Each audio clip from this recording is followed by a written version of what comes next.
bahwa mendengar bisikan-bisikan yang menyuruhnya untuk mengakhiri hidupnya. Dan dia melakukan itu. Sosok wanita ini mengakhiri hidupnya dengan cara menggantungkan dirinya. Dan katanya dia menyesal sekali sudah melakukan hal itu.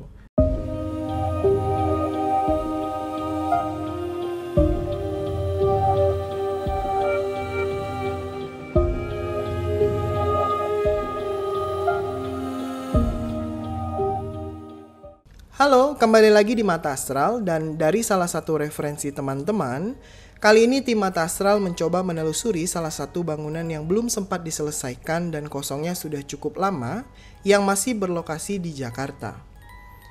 Setelah kita sampai di lokasi, halaman di sekitaran gedung cukup luas, tapi sayangnya kita tidak bisa masuk ke dalam dan untungnya banyak celah yang cukup besar, yang bisa kita pakai untuk melihat ke dalam.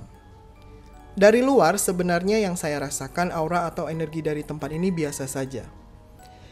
Energi negatif ada tapi tidak terlalu besar. Di sini yang pertama kelihatan adalah sosok genderuwo yang menyambut kedatangan kita di lokasi. Dan setelah mencoba melihat ke dalam ternyata ada beberapa sosok makhluk astral di sini. Semakin lama energi semakin terasa panas dan tidak nyaman mulai dirasakan oleh tim kita. Jadi saya mencoba untuk berkomunikasi terlebih dahulu dengan sosok genderuwo ini karena kita akan mencoba melihat sekitar lokasi ini. Di dalam ada beberapa sosok yang menarik perhatian saya sebenarnya. Yang pertama yaitu adalah sosok laki-laki yang kelihatannya masih sekitar umur 50 tahunan, berdiri langsung menghadap saya ketika saya mulai melihat melalui celah bangunan ini. Tatapan dari sosok ini cukup seram untuk saya karena saya bisa merasakan dan melihat banyak sekali amarah yang tersirat dari mata sosok laki-laki ini. Saya langsung menyampaikan niat saya ke sini yang dimana tidak ada niatan untuk mengganggu mereka. Ke sini untuk berbagi cerita dan berbicara, ya sebagai teman ngobrol lah. Cukup lama saya menunggu untuk bisa berkomunikasi di sini. Setelah beberapa waktu, akhirnya sosok laki-laki ini mau untuk berbagi kisahnya. Saya melihat kondisi tubuhnya cukup menggenaskan karena di badan bagian kiri dan dadanya banyak sekali darah yang membasahi baju putihnya. Sosok ini cukup tinggi dan berbadan tegap dengan rambut belah samping ke kiri. Namun mukanya ada beberapa bekas luka yang masih terlihat darahnya. Saya di sini mencoba untuk flashback dari apa yang terjadi dengan sosok laki-laki ini. Ada beberapa potongan-potongan yang hilang, namun diceritakan kembali oleh sosok ini. Nah, kisah sosok laki-laki ini dimulai dari dulunya dia adalah seorang pengusaha, di mana pada saat itu dia berusaha sendiri dari nol sampai sukses. Tidak ada teman bahkan keluarga yang mendukung apa yang dia lakukan. Dan dia merasa dijauhkan pada saat itu. Dan ternyata setelah puluhan tahun berjalan, akhirnya bisnis yang dilakukan itu pun sukses. Dan akhirnya dia sampai menikah dengan seorang perempuan yang dia temui pada saat keluar kota. Bisnis lancar, hidup nyaman, dan berkecukupan membuat banyak orang iri dengan dia termasuk keluarganya sendiri. Dan kata sosok laki-laki ini, pada satu malam, dia dalam perjalanan pulang, tiba-tiba dia dicegat oleh 6-7 orang. Dia pun mulai merasa ketakutan. Akhirnya dia dipukul di tempat. Dia bisa merasakan benda-benda tumpul itu mulai menghantam tubuhnya.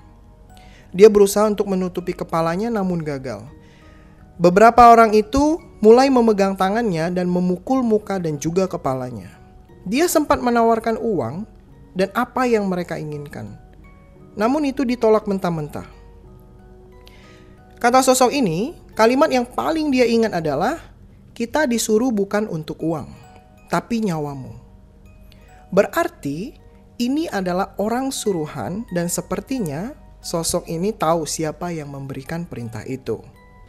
Setelah babak belur, sosok laki-laki ini kemudian diseret ke hutan dan disinilah flashback yang paling saya rasakan dan melihat jelas.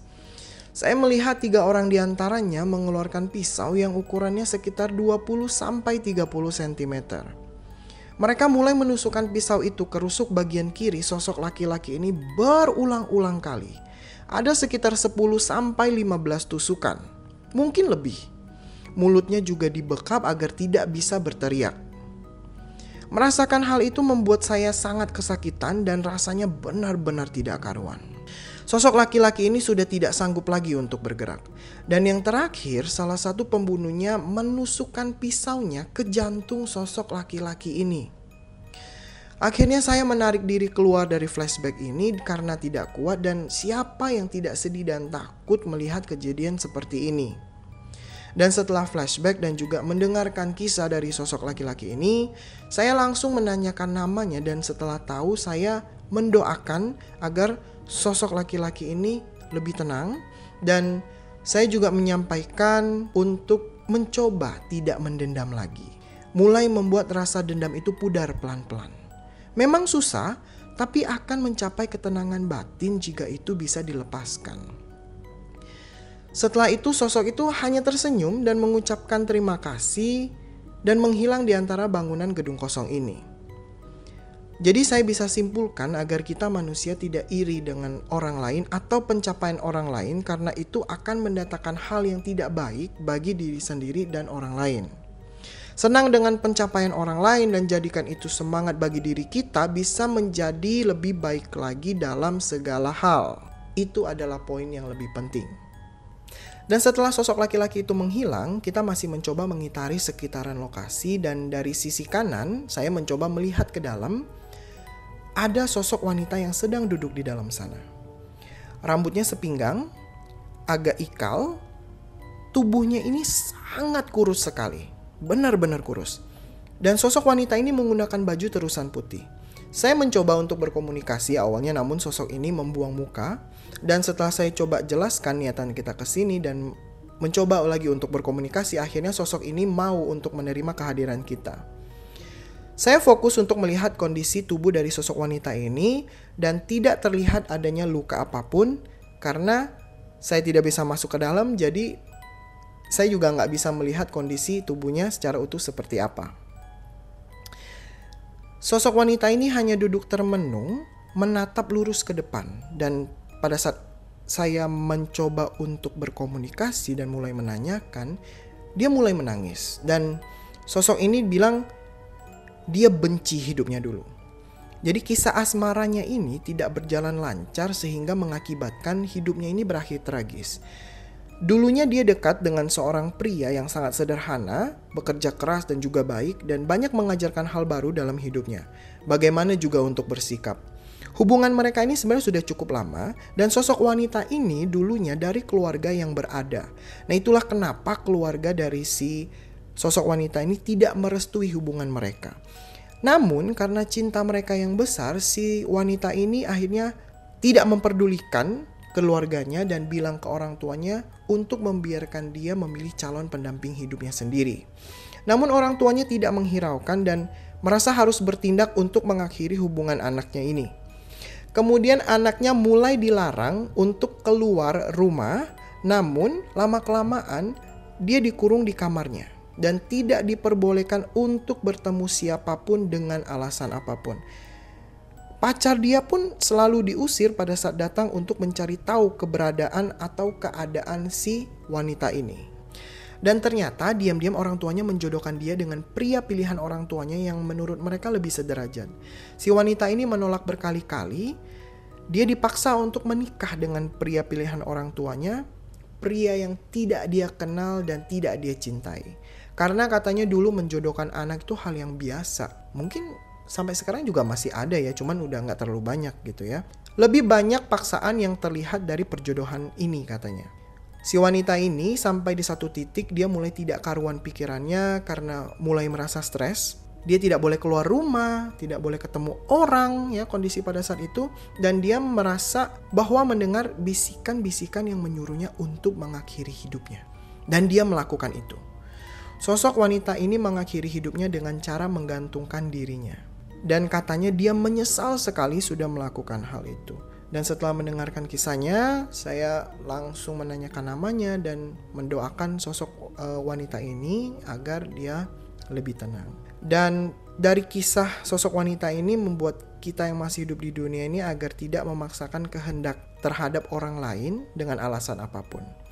Manusia itu punya hak untuk memilih dan menolak, dan juga kita harus berpikir lebih jernih pada saat kita berhadapan pada suatu masalah. Jangan sampai kita melakukan tindakan atau keinginan yang terlalu berlebihan yang akhirnya membahayakan hidup kita sendiri. Ya kan?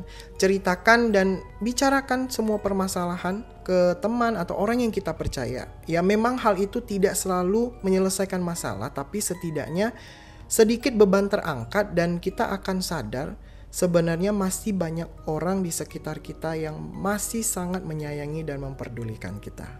Terima kasih sudah menyaksikan Mata Astral. Jangan lupa untuk support kita terus, subscribe, like, dan share YouTube kita, dan juga follow IG dan TikTok kita di Mata Astral ya. Sampai jumpa di jelajah berikutnya.